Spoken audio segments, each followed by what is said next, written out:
Hello दोस्तों, welcome to my YouTube channel that is Ecoshine. अगर आपको मेरे वीडियोस पसंद आ रहे हैं तो शेयर और सब्सक्राइब ज़रूर कीजिए। तो आज के वीडियो में हम देखने वाले हैं सप्लाई एनालिसिस के जो एक्सरसाइज हैं, वो एक्सरसाइज हम स्टडी करने वाले हैं। Let we start the video. तो सबसे पहला क्वेश्चन है complete the following statement. Complete the following statement, उसमें फर्स्ट है कि for example when supply curve is upward sloping, its slope is dash. A positive, B negative, C first positive then negative and D 0। तो इसका answer है A positive. Second question is that, second question क्या है? An upward movement among the same supply curve shows contraction of supply, B decrease in supply, C expansion of supply and D increase in supply। तो इसका answer है C expansion of supply। Then third objective क्या है? A rightward shift in supply curve shows A contraction of supply, B decrease in supply, C expansion of supply और D increase in supply। तो इसका answer है D increase in supply। Then fourth objective है other factors remaining constant when less quantity is supplied only due to fall in price, it shows dash A contraction of supply, B decrease in supply, C expansion of supply and D increase in supply। तो इसका answer है A contraction of supply। और last fifth net addition made to the total revenue by selling an extra unit of a commodity is dash A total revenue, B marginal revenue, C average revenue और D marginal cost। तो इसका answer है marginal revenue। इसका answer क्या है? marginal, B marginal revenue। So next type, अब हम next question की तरफ बढ़ते हैं। नेक्स्ट क्वेश्चन है कंप्लीट द कोरिलेशन।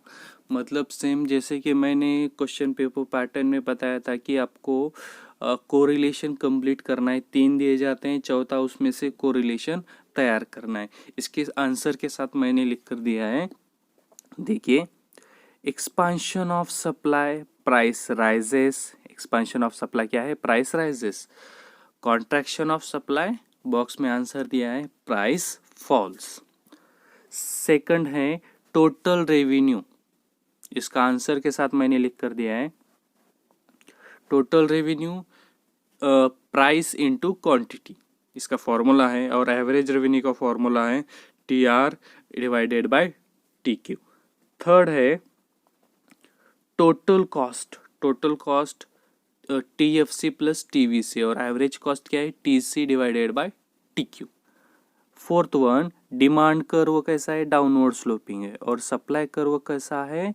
तो अपवर्ड स्लोपिंग है। उसके बाद फिफ्थ वन प्राइस कांस्टेंट किस में है? चेंजेस इन सप्लाई में। और अदर फैक्टर्स कांस्टेंट किस में है? Variation in supply. ये हो गया क्वेश्चन नंबर सेकंड। अब हम थर्ड क्वेश्चन की तरफ जाते हैं। गिव इकोनॉमिक टर्म, मतलब पूरे सेंटेंस के बारे में एक ही इकोनॉमिक टर्म आ जाएगी। सबसे पहला क्या है? Cost incurred on fixed factors, तो उसे क्या कहेंगे? तो उस पे है टोटल फिक्स्ड कॉस्ट, उसे क्या कहते हैं? Total fixed cost. उसके बाद है second cost incurred per unit of output, उसका आंसर है average cost. Net addition made to the total cost of production, उसे कहेंगे मार्जिनल कॉस्ट। चौथा है रेवेन्यू पर यूनिट ऑफ आउटपुट सोल्ड, उसे क्या कहेंगे? Average revenue. अब देखिए यहाँ पर क्या दिए गए हैं। Question number fifth, observe the following table and answer the questions. तो यहाँ पे प्राइस फर्स्ट कॉलम है इन रुपीज़, क्वांटिटी सप्लाइड। जो ब्लैंक बॉक्स है उसमें आपको आंसर लिखनी है। और जो भी क्वेश्चंस दिए हैं उसके आंसर भी लिखने पड़ेंगे। उसके बाद देखिए क्या है, कंप्लीट द सप्लाई शेड्यूल। तो मैंने यहाँ पर सप्लाई शेड्यूल कंप्लीट करके यहाँ पर आंसर लिखा है। तो देखिए इसके आंसर्स ये आएंगे, जो भी ब्लैंक बॉक्सेस हैं 250, 400, 450 और 500। सेकंड क्वेश्चन क्या है, draw for a supply schedule. तो मैं सप्लाई शेड्यूल का एक डायग्राम निकाला है हमने। तो डायग्राम यहाँ पर ऐसा आएगा। तो इसके बाद थर्ड क्वेश्चन है, state the relationship between price and quantity supplied. कैसी रिलेशनशिप है, डायरेक्ट रिलेशनशिप। सेम क्वेश्चन अगला है, observe the table of potatoes, answer the questions. Complete the quantity of potato supplied by a firm into the market in the about table.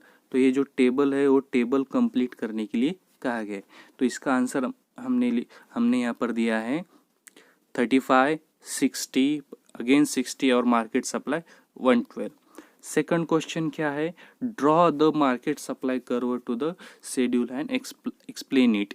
तो मैं पहले बता दूं कि अगर कोई सप्लाई शेड्यूल पे के बेसिस पर सप्लाई कर्व ड्रॉ करना चाहता है तो सप्लाई ज़रूरी नहीं है कि हर सप्लाई कर्व स्ट्रेट आए। तो एक हाइपोथेटिकल कर्व हमने ड्रॉ किया है। तो supply curve here it is upward moment है, वाई एक्सिस पर प्राइस है, एक्स एक्सिस पर क्वांटिटी सप्लाइड है। तो जो ऐसे सप्लाई कर्व है सेम अपवर्ड मोमेंट है जो शेड्यूल के बेसिस पे हमने तैयार किया है। The price and supply have direct relationship, so supply curve has upward slope from left to right which indicate positive slope। अगर वीडियो पसंद आए तो शेयर और सब्सक्राइब ज़रूर कीजिए। Thank you.